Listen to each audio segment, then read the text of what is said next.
ಮಹಾಗಣಾಧಿಪತಯೇ ನಮಃ. ಓಂ ಅಜ್ಞಾನತಿಮಿರಾಂಧಸ್ಯ ಜ್ಞಾನಾಂಜನಶಲಾಕಯ ಚಕ್ಷುರುನ್ಮಿಲಿತಂ ಯೇನ ತಸ್ಮೈ ಶ್ರೀ ಗುರವೇ ನಮಃ.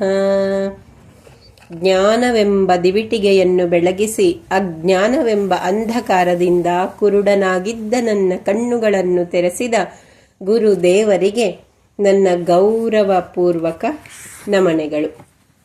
ಶ್ರೀಮದ್ ಭಗವದ್ಗೀತೆ ಅಧ್ಯಾಯ 5 ಕರ್ಮ ಸನ್ಯಾಸ ಯೋಗದಿಂದ ಮತ್ತಷ್ಟು ಶ್ಲೋಕಗಳು ಮತ್ತು ಅದರ ಅರ್ಥ. ಶ್ಲೋಕ 27-28. ಸ್ಪರ್ಶಾನ್ ಕೃತ್ವಾ ಬಹಿರ್ಬಾಹ್ಯಾಂ ಚಕ್ಷುಶ್ಚೈವಾಂತರೇ ಭ್ರುವೋ ಪ್ರಾಣಾಪಾನೌ ಸಮೌ ಕೃತ್ವಾ ನಾಸಾಭ್ಯಂತರಚಾರಿಣೋ ಯತೇಂದ್ರಿಯಮನೋಬುದ್ಧಿರ್ಮುನಿರ್ಮೋಕ್ಷಪರಾಯಣ ವಿಗತೇಚ್ಛಾಭಯಕ್ರೋಧೋ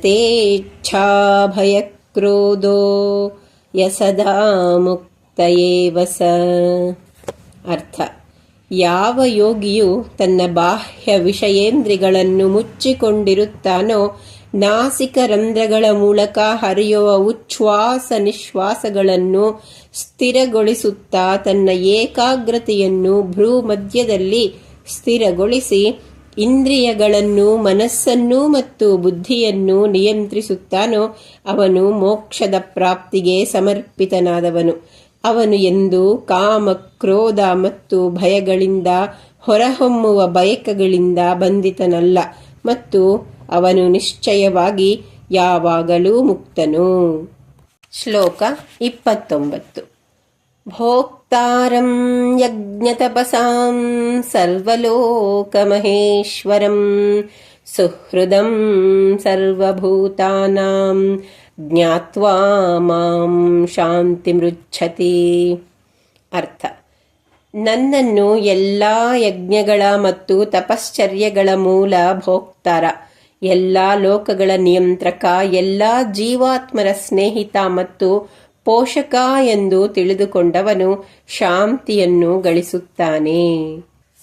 ಓಂ ತತ್ಸದಿತಿ ಶ್ರೀ ಮಹಾಭಾರತೆ ಶತಸಾಹಸ್ರ್ಯಾಂ ಸಂಹಿತಾಯಾಂ ವಯಾಸಿಕ್ಯಾಂ ಭೀಷ್ಮ ಪರ್ವಾಣಿ ಶ್ರೀಮದ್ ಭಗವದ್ಗೀತಾಸೋಪನಿಷತ್ಸು ಬ್ರಹ್ಮವಿದ್ಯಾಯಾಂ ಯೋಗಶಾಸ್ತ್ರೇ ಶ್ರೀಕೃಷ್ಣ ಅರ್ಜುನ ಸಂವಾದೆ ಕರ್ಮ ಸನ್ಯಾಸ ಯೋಗೋ ನಾಮ ಪಂಚಮೋಧ್ಯಾಯಃ.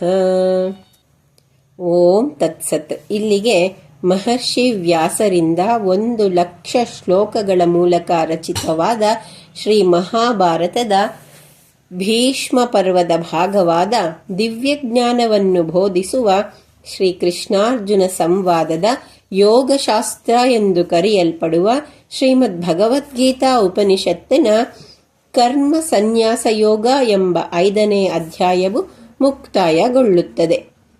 ಮುಂದಿನ ಭಾಗದಲ್ಲಿ ಶ್ರೀಮದ್ ಭಗವದ್ಗೀತೆ ಅಧ್ಯಾಯ 6 ಧ್ಯಾನ ಯೋಗದಿಂದ ಮತ್ತಷ್ಟು ಶ್ಲೋಕಗಳು ಮತ್ತು ಅದರ ಅರ್ಥ. ಸರ್ವೇ ಜನ ಸುಖಿನೋ ಭವಂತು.